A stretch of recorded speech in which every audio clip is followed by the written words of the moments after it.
ملګرو اپل کمپنۍ په 2000 کې لومړی آیفون موبایل جوړ او راوباسو چې د ټول سمارټ موبایلونو انډستری وربدله کړه چې پکې زیات کار سټیو جوبز کړی و. نن موږ سټیو جوبز د یو ښه سوداګر او نابغه په توګه پیژنو او د ده دا نابغتوب د ده د مرګ سبب شو. دا هر څه څنګه وشول دا به په دې ویډیو کې وګورئ.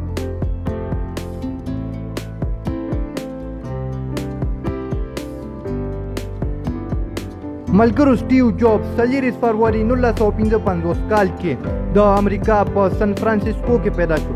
که تاسو په دې پوه شئ نو حیرانه به شئ چې د پیدایښت په وخت کې نوم عبداللطیف جندالي و.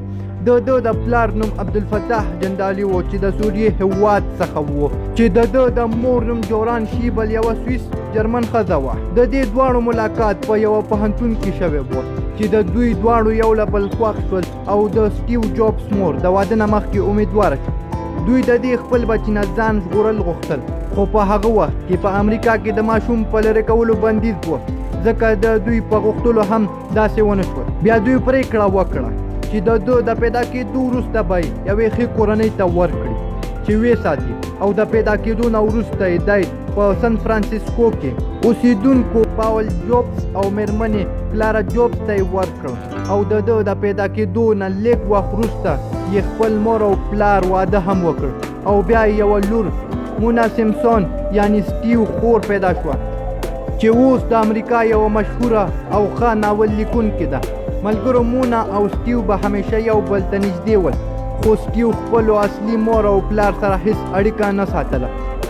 په کال 1959 کې د سټیو کورنۍ سن فرانسیسکو پرېښود او د کلیفورنیا په ماونټین ښار کې میشت شول. ملګرو په هغه وخت کې بدلیدونکې ټکنالوژي ماونټین ښار د الکترونیک مرکز جوړ کړی و او شاید د دې لپاره جوبز د ماشومتوب نه د الکترونیک سره ډېر شوق و. خو د سټیو جوبز ستونزه دا وه چې د درس سره هیڅ زړه نه لګېد او ورسره د مکتب نورو شاګردانو دی ډېر په ادابو هم.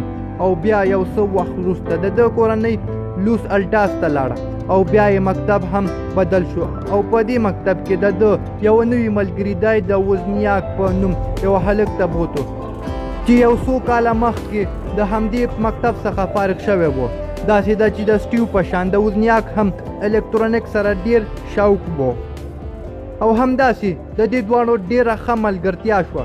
ملګرو ستاسو د معلوماتو لپاره وایي چې سټیو مخکې تلو کې د وزنیاک سره یو ځای د اپل کمپنۍ هم خلاصه کړه. د سټیو د مکتب دورې خبره خو وشوه نو د مکتب په دورې کې سټیو د ایچ پی کمپنۍ کې هم لیک کار کړی و مګر د مکتب پوره کېدو نه وروسته سټیو بیکاره شو او د کار په لټولو کې ناکامه شو. د دې نه وروسته د اوریګن کې په ریډ پوهنتون کې داخله واخیسته خو د یو سیمستر وروسته د پوهنتون څخه لرې کړی شو ځکه دا پوهنتون ډېر سخت او فیس یې زیات و او د پوهنتون پرېښودل یې سم وګڼل. ملګرو دا د سټیو د ژوند هغه برخه وه چې خپل ملګرو په کور کې به په فرش ویده کېدو. یو ځل د هغه ملګري وزنیاک بلو بیک په نوم یو هیک ماشین راوړ چې د دې په مرسته خلکو ټولې نړۍ ته نامحدوده زنګونه وهلی شول.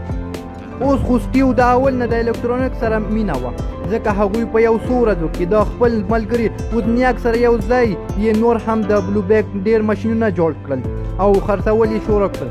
دلته د دې ماشینونو دا ګټه هم شوه چې په الکترونیک کې نور هم اعتماد زیات شو او همدا اعتماد وروسته د اپل کمپنۍ جوړولو لامل شو. مګر د اپل جوړولو نه مخکې هم د اټاري په نوم کمپنۍ کې کار کړی و او د هندوستان ته د تلو خوب هم د دې کمپنۍ لخوا پوره کړی شو. داسې ده چې د اټاري له طرفه د جرمني ته لیږدول کېدو نو د بیرته راتلو ټیکټ روپۍ یې نغدې واخیستې چې وروسته سټیو جوبز په جرمني کې خپل کار ختم کړ او د هغې پیسو په مرسته امریکا ته تلو پر ځای هندوستان ته لاړ. دی دلته د هندوستان رسم و رواج سره اشنا شو. ملګرو د سټیو جوبز هندوستان ته د تلو دا سفر ژوند بدلونکی ثابت شو. کله چې بیرته امریکا ته لاړو نو په 1986 کې سټیو د وزنیاک سره او د رونالډ وینټ سره یو ځای د اپل کمپنۍ شروعات وکړ او دا خبره د پخپله په یو مرکه کې هم کړې وه.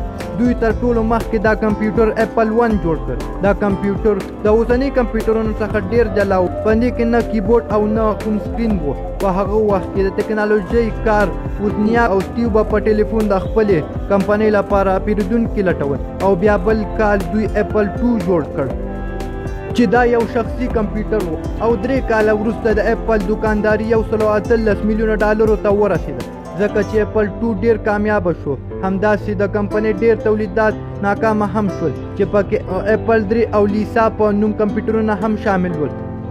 او همداسې په 1940 کې راغلی اپل میکنټوش سره هم وشول. د دې جوړونکی سټیو جابز و نو د دې د ناکامېدو پړی هم په ده واچول او دا یې د کمپنۍ څخه لرې کړ. دا د سټیو ډیر خرابه وخت و او د دې وخت سره هم د یو ګټونکي په توګه مخه ونیوله. د اپل څخه لرې کېدو نه وروسته د نیکس په نوم یوه بله د سافټویر کمپنۍ خلاصه کړه. همداسې سټیو د اپل څخه د لرې کېدو وروسته هم ډیر کامیابه شو خو د نه موجودیت د اپل کمپنۍ حالت ډیر خراب شو دومره چې 1990 کې ډیر تاوان وکړو چې د اپل کمپنۍ بندېدلو ته هم مجبوره شوه. خو سټیو یې بیرته وغوښت او د دې کمپنۍ مشر یې کړ او دی چې بیرته راغی نو دا کمپنۍ یې د غر کېدو څخه وژغورل او داسې کارنامې وکړه چې د ټکنالوژي نړۍ یې وربدله کړه. په کال 2001 کې آیپوډ راوباسو چې پکې نه صرف د خلکو د سندرو اورېدو طریقه یې وربدله کړه پوره د میوزیک انډسټري هم وربدله کړه او همداسې په 2007 کې نړۍ ته آیفون راوړ چې اوس هم د نړۍ یو کامیابه ایجاد بلل کېږي ځکه آیفون د سمارټ موبایلونو پوره لوبه وربدله کړه. او ملګرو دا خو صرف شروعات و چې سټیو باید نور هم مخې ته تللی و خو د هغه صحت د ده ملتیا پرېښوده. دی د دې ناروغۍ سره ډیر وجنګېد خو په 15 اکتوبر 2011 کې د سهار 3 بجو شاوخوا د پانکراس ناروغۍ له امله د 56 کالو په عمر مړ شو. ملګرو دا نن لپاره همدومره. ویډیو څنګه او په کومنټ کې ضرور ووایه. تر بیا د خدای په امان.